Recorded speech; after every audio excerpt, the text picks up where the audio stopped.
Hi everyone. I was just asked another question about stacking, so I thought I'd do another little quick video. So just sort of describing stacking and what it means and what I'm doing through the balances so that you can see sort of my legs. I'll move back here, but don't worry, my voice, you'll hear me. Actually, I'll rip my jacket off just a sec.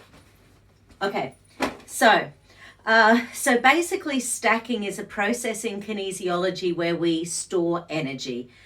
I know it's weird. I know it seems like one of those things that seems like total BS. And I'm probably one of those kinesiologists around the world who stacks more than anyone else. I'll come forward. Firstly, my understanding is that in the belly of muscles, there are these things called spindle cells. So spindle cells hold energy or hold memory or information about how tight or relaxed a muscle is. So that's sort of like as we're walking, muscles in the spindle cells are switching on and off all the time, and they're basically telling muscles how tight or active or relaxed they need to be. So spindle cells are constantly on the move in the muscles of our body. So going back about 40 years ago, some kinesiologists who came from the chiropractic way of working were finding out that actually these muscles stored energy. So I don't know how they actually found this out, but they did. And then it's been something we've been using ever since. So for example, if you see me doing this, it's nothing to do with the devil. It's nothing to do with spirituality. It's nothing to do with, hang ten or anything like that. It's not, it's basically me trying to stretch that muscle and that muscle as far apart as I can. So that's stretching those muscles, and therefore that is storing energy. Now, when you see me clicking my jaw, and people are always saying, what's she chewing? What's she doing there? So what I'm doing is opening my jaw, because that little muscle there is called the lateral pterygoid muscle. And the pterygoid muscle, when you stretch it, that is also storing energy.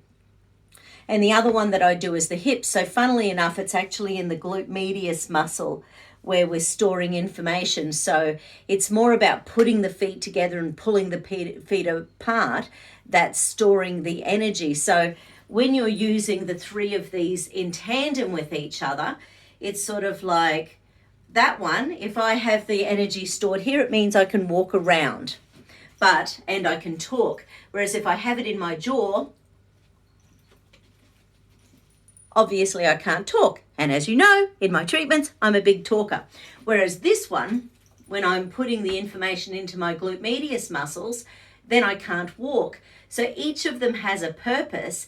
And there's, so my guru, Dr. Charles Krebs, he always talks about this one being the absolute best. I agree with him. There's oodles and oodles and oodles of spindle cells in your jaw, which is why the jaw is so important. It's why, when people are sleeping and they're actually clenching their jaw, grinding their sleep in the middle of the night, there's masses of energy in your jaw. Your brain is keeping an eye on your jaw all day, every day, to see how stressed or tense or tired you are.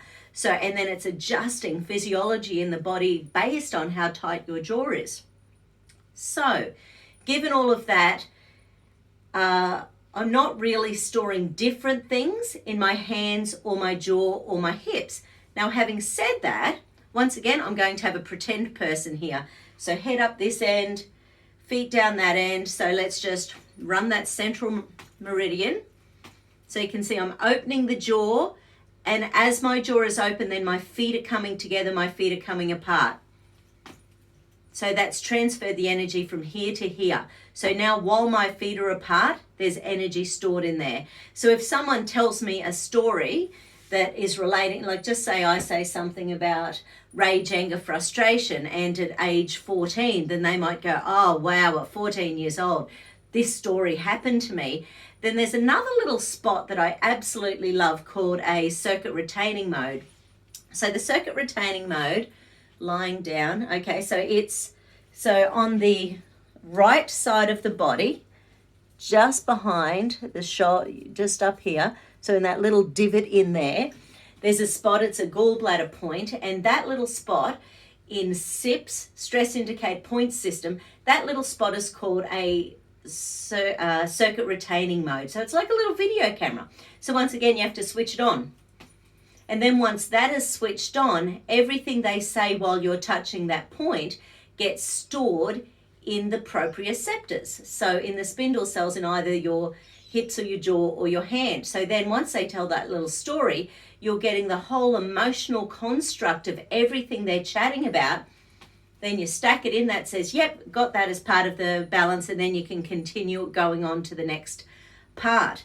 So now, having said that, once again, the question was, what am I storing different things in my jaw and my hands? And I think one thing I actually do a lot of the time is that when I am about to muscle test either a big muscle or an acupuncture point, I actually don't know the answer, whether something's going to lock or unlock as I'm going through it, because I've got my little skippy arm going, or I'm checking, a big muscle test, or I'm checking alarm points about different organs and muscles of the body. So I never actually know whether something's going to unlock. So with my jaw, even if my feet are apart and I'm not storing it, I'm constantly on the lookout for the thing that's going to unlock. So and I'll get closer because you don't need my feet for this, but as I'm going through and I'm muscle testing alarm points on someone, like you might actually see me going. So it probably looks like this from the side. Sorry, and I know I've got a terrible neck, but anyway, it might look like this. So as I'm going through and checking different acupuncture points, I'm sort of almost half stacking it in case it unlocks, because then if I get an unlock, I've already stacked it in. So I don't need to do it again. Whereas a lot of practitioners, they don't stack something in until they've actually found something that unlocks. And then they go back and they recheck it again. So I tend not to recheck it again because I don't need to, because I do it the first time. So so stacking is very much about storing information. It's like save on a computer. And once again, hope that gives you a little bit more information as to what I'm doing throughout the process. Have a good one, everyone. Bye.